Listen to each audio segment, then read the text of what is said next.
that person is going to be my client. So if you pay me money and sign my retainer, guess what? I'm going to represent you from the second that you hire me. I'm going to get off the ground and go running with it. However, there are situations where a parent will hire me for a juvenile who is charged with an offense. And when that happens, I make it very clear to the parents that that juvenile is my client, not mom, not dad, not the aunt, not the grandma, not whoever's footing the bill. The juvenile is my client, and I'm going to answer to what the juvenile is asking me to do in their case, as long as it's legal and within my ethical rules.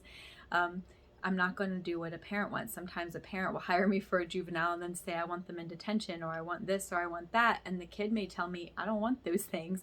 And I'm going to do what the juvenile wants. Or a parent will say, go to trial, and the juvenile will say, no, I want to accept an agreement. Or sometimes the juvenile will accept an agreement when the parent really wanted them to go to trial. This applies whether that parent or guardian or friend or grandma hires me for a juvenile or an adult. It doesn't really matter. When I contract out my services, the person who's going to be my client is named in the retainer.